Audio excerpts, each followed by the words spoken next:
Okay, so the Burnout team, we always bring a new game mode to the table. When we made Burnout 2 Point of Impact, we introduced Crash Mode. When we made Takedown, last year we introduced Road Rage. So this year, the new mode we're bringing to the table is called Traffic Attack. And that mode's all about hitting as many cars as you can, as quickly as you can. So it kind of sounds nuts, but it's kind of a perfect blend of Road Rage and Crash. So it's got the hitting things and fighting of Road Rage, and it's got the destruction of Crash Mode. I think we experimented long and hard. We started development in about October last year, and from October till about December, we were experimenting with all things Burnout. We experimented with how we used cars in the game, we experimented how we used tracks, how things opened up. We knew we were going to expand the course design, introduce different layers for jumps, and we wanted to introduce tracks which supported fighting and pushing and shoving a bit more. So we've got hard stops and things in the game, lots of things to push your opponents into, which we've never done before because you normally smooth the track out. We always thought it was kind of odd that I could take you down, but if I hit a traffic car, I'd wreck. So we kind of thought, how do we take takedowns to the next level?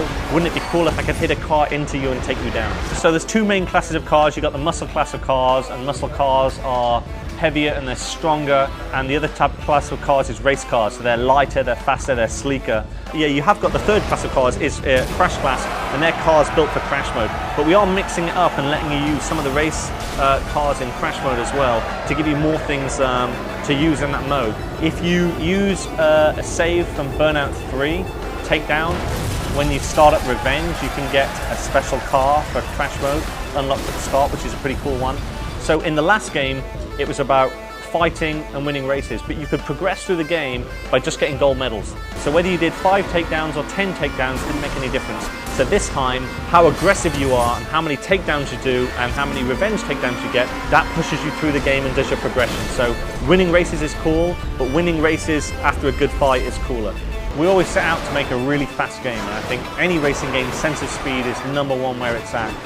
The runner-up to that though is probably the battling and fighting, because no other game does that. All the other games are about motorsport or street racing, so it's either race on the track or race on the street.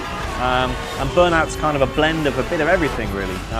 It's still a racing game at heart, but you've got this battling kind of fighting element to it as well, which is what you do when you're on a track anyway. I mean, NASCAR they fight, and Formula 1 they fight occasionally. It's about competition, you know, and it's about being first, and that's what it's about. But I think really what sets us apart is, again, we just want to make people's jaws drop, and whenever we show the game, if people don't suddenly go, whoa, when they light the boost up, then we're doing something wrong. So, you know, we've always prided ourselves on having a lot of standout moments in there. Burnout Revenge is coming in September for PlayStation 2 and Xbox.